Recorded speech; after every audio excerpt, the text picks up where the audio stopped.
அப்பா அம்மாவா இருக்கிறது இந்த வயசுல உங்களுக்கு புரியாது. எந்த பொருளையும் அனுபவிக்கிற வரைக்கும் அதனுடைய தேவை நம்ம உணர்ந்ததே கிடையாது. ஒரு இடது கைக்கு ஏதாவது ஒரு பிரச்சனை வந்து அந்த கை உங்க கூட வராது கொஞ்ச நாளைக்கு அப்படின்னு கையில ஒரு ஊஞ்சல கட்டி கழுத்துல மாட்டி உங்களை ஒரு ஆர்த்தோபெடிக் சர்ஜன் ஒரு 10 நாளைக்கு விட்டாரு அப்படின்னா ஒத்த கையால தலை சீவும் போதுதான் உங்களுக்கு எல்லாம் தெரியும். தலை சீவும் பொழுதுல இந்த ஒரு கை தான் சீப்பு பிடிச்சிட்டு இருக்கும். இது என்னமோ பெரிய காரியம் பண்ண மாதிரி இந்த கை கூட கூட வந்துட்டே இருக்கும். ஒத்த கையால பொத்தான் போடும் பொழுதுதான் ஓஹோ இந்த கை தேவைப்படுமா அப்படின்னு. ஆக ஒரு பொருள் இருக்கிற வரைக்கும் அதோட அருமை தெரியாது.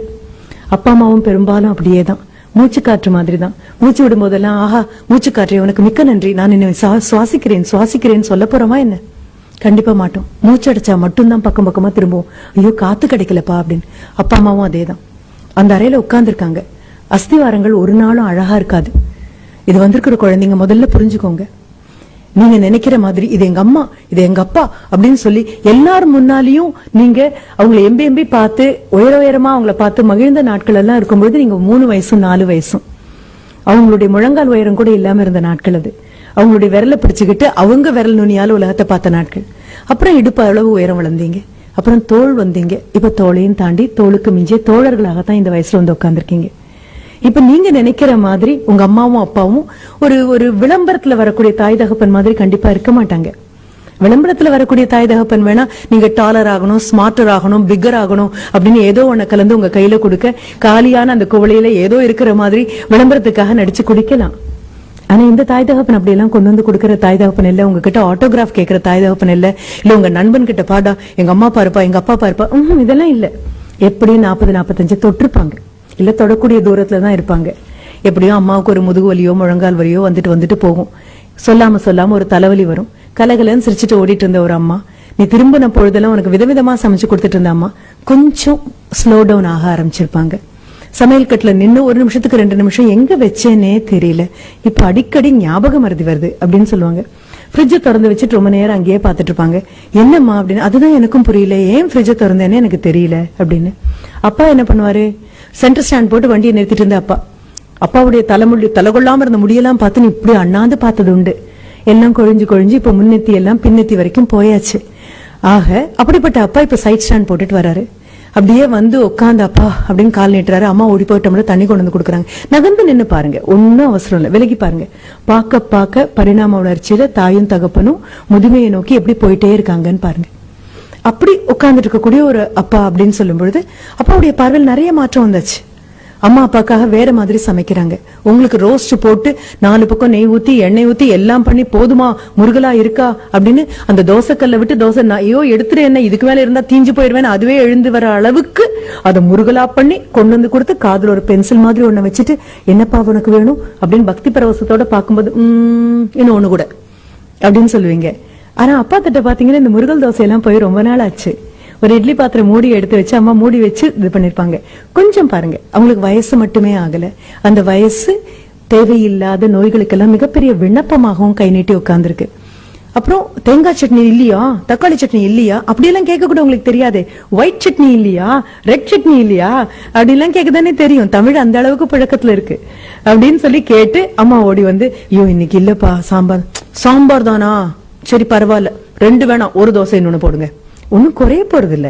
ஆனாலும் கேக்குற தோனி அப்பாவை பாத்தீங்கன்னா அப்பாவுடைய உணவு முறையில மாற்றம் இருக்கும். நடையில அந்த பழைய ஸ்பீடெல்லாம் ஒண்ணும் இல்ல. பாக்கணும், நான் என்ன அவங்கவுங்க அம்மா அப்பாவை தானே பார்க்க சொல்றேன்.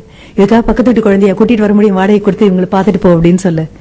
உங்களுக்கே அதற்கான அவகாசமும் நேரமும் இல்ல அப்படின்னா வேற என்ன பண்றதுக்காக தான் உங்களுக்கு இப்ப நாங்க கல்வியை கொடுத்துட்டு இருக்கோம். 24 மணி நேரத்துல உருப்படியா செஞ்ச எதுவுமே இல்லை.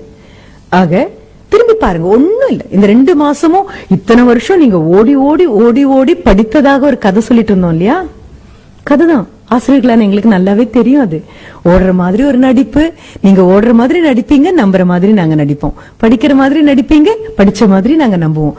இதுக்கு நடுவுல ஏதோ சில மார்க்.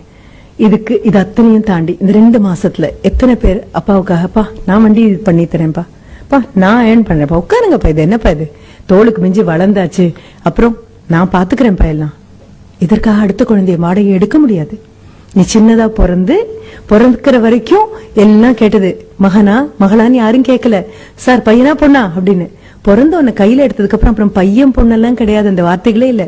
மகனா மகளா கையில ஒரு குழந்தைய வச்சுட்டு நிக்கும் போது அம்மாவானாலும் அப்பாவானாலும் நினைப்பாங்க இதுக்கு ஒரு 18 வயசு ஆகும், என் கை காலெல்லாம் கொஞ்சம் தளர்ந்து போகும், அவ்வளவேதான், சாஞ்சுக்கு தோளா என் பையன் நிற்பான், சாஞ்சுக்கு தோளா என் பொண்ணு இருப்பா அப்படின்னு காத்துட்டு இருக்கக்கூடிய நேரத்துல கையில ஒரு மொபைல் போன் எடுத்துட்டு போன் வந்த அடுத்த நிமிஷம் நீ வீட்டை விட்டு வெளியில போய் வராண்டால நிக்கிறல்ல, யார் தோல்ல சாஞ்சுக்க போறாங்க?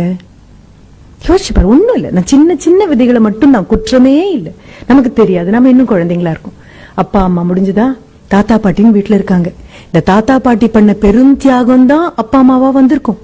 அப்பாவும் அம்மாவும் பண்ண பெரும் தியாகம் தான் நீங்க இங்க வந்திருக்கீங்க. இது அத்தனையும் புரிஞ்சுக்கோங்க. அடுத்தது பள்ளிக்கூடத்துல இருக்கக்கூடிய அந்த ஆசிரியர்கள் ரொம்ப அழகா இருக்கும். எனக்கு ரொம்ப சந்தோஷமான அனுபவமாக நான் பகிர்ந்து கொள்ளக்கூடியது. ஒரு 3 வயதாக இருக்கும்போது என்னுடைய மகன் பள்ளிக்கூடத்துக்கு போயிட்டு எல்கேஜிக்கு போயிட்டு திரும்பி வந்து அவன் என்கிட்ட சொன்னது, my teacher is very beautiful அப்படின்னு சொன்னான். இந்த வார்த்தை ஆச்சரியமா இருந்தது. அது ஒரு 3 வயது குழந்தை போய் பள்ளிக்கூடத்துல திரும்பி வந்து அன்றே சொன்னது ரொம்ப ஆச்சரியமாக இருந்தது. சரி, ஒரு 2 நாள் கழிச்சு போய் இந்த பியூட்டிஃபுல்லான டீச்சரை பார்க்கலாம் அப்படின்னு. ஆனா அதுக்கப்புறம் அவன் அளக்க முயற்சி பண்ணினான். அவங்க ஆசிரியர் ரொம்ப அழகா இருக்காங்களா, அந்த அழகு எவ்வளவு நீளமாக இருக்கும் அப்படின்னு சொல்றதுக்காக நாங்க இருந்த வீட்டுல இருந்து ஒரு குறைந்தபட்சம் 10 கிலோமீட்டருக்கு அந்த பக்கம் இருக்கக்கூடிய ஒரு இடத்த சொல்லி, she is beautiful from our house to Gandhipuram, வீட்டுல இருந்து அந்த காந்திபுரம் அளவுக்கு அழகா இருக்காங்க அப்படின்னு. இது அளக்க கூட முயற்சி பண்றானே, கண்டிப்பா இந்த ஆசிரியரை பார்த்தே ஆகணும். ஒரு 4 நாள் கழிச்சு போனா தலையெல்லாம் குப்புன்னு நரைச்சு தோளெல்லாம் சரிஞ்சு சுலபமா ஒரு 58 தாண்டி இருப்பாங்கல்ல, தாண்டறதுக்காக இருப்பாங்க. அந்த ஆசிரியர் ஏன் அழகா இருந்தாங்கன்னு எங்களுக்கு எப்ப புரிஞ்சது அப்படின்னா, வரக்கூடிய ஒவ்வொரு குழந்தைகிட்டையும் அந்த குழந்தை உயரத்துக்கு மண்டி போட்டு அந்த குழந்தை உயரத்துக்கு தோளை அரவணைச்சு, அம்மா நேத்து ஏன் வரல, ரொம்ப மிஸ் பண்ணேன் தெரியுமா உன்ன அப்படின்னு சொன்னாங்க. அவங்க பேருக்கு பின்னால என்ன பட்டோன்னு தெரியாது, அது என்ன பேருன்னு தெரியாது, எத்தனை வருஷம் அனுபவம் தெரியாது. ஆனா ஒண்ணு தெரியும், குழந்தைங்களை அவங்களுக்கு தெரியுது, குழந்தைங்களுக்கு அவங்கள தெரியுது. அவ்வளவேதான். அரவணைச்சு கூப்பிட்ட போது நான் நினைச்சேன், ஐயோ என் பையன் அளந்த தூரம் 10வது போல இருக்கே, இன்னொரு 100 கிலோமீட்டருக்கு அந்த பக்கம் வரைக்கும் ஒரு இடத்த சொல்லி அவ்வளவு அழகா இருக்காங்க.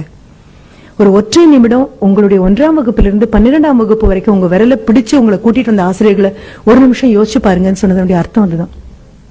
இந்த அஸ்திவாரங்கள் அழகாவே இருக்காதுப்பா. அஸ்திவாரம் அழகா இருக்காதுன்னு சொல்லும் போதுதான் இந்த 3 பேரை நான் சொன்னேன். அம்மாவும் அப்பாவும் ஆசிரியர்களும் நீங்க நினைக்கிற மாதிரி அழகா இருக்கணுங்கிற அவசியம் கிடையாது. ஆனா இன்னி தேதிக்கு உலக பேரழகி யார் அப்படின்னு சொன்னா ஒரு 10 ஜட்ஜ் உட்கார்ந்து திருப்பி ஒரு 15 கேள்வியை கேட்க, முகம் எல்லாம் திருத்தப்பட்டு, உயரங்கள் எல்லாம் திருத்தப்பட்டு, உருவ அளவுகள் திருத்தப்பட்டு உங்க முன்னால கொண்டு வந்து நிறுத்தக்கூடிய பெண் அல்ல உலக பேரழகியாக இருக்கும்.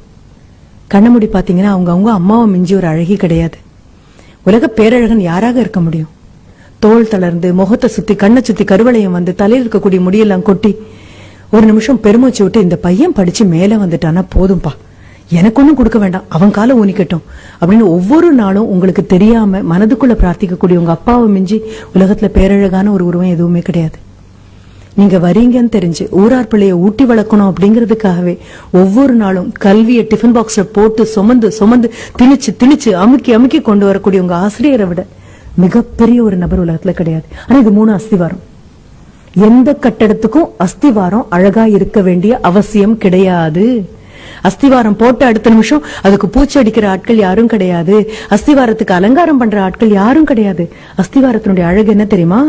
உறுதி மட்டும்தான் அதனுடைய அழகு. தாயும் தகப்பனும் சொல்லி கொடுத்த ஆசிரியரும் உங்களை உருப்பட வைக்கிறதுங்கிற ஒற்றை எண்ணத்துல உறுதியா நிக்கிறதுனால மட்டும்தான் மேலெழும்பக்கூடிய கட்டடங்கள் அவ்வளவு அழகா இருக்கு. உங்களுடைய ஜியோமெட்ரி பாக்ஸ் இருக்கும் தெரியுமா? அந்த ஜியோமெட்ரி பாக்ஸ் காம்பஸ்னு ஒண்ணு இருக்கும்.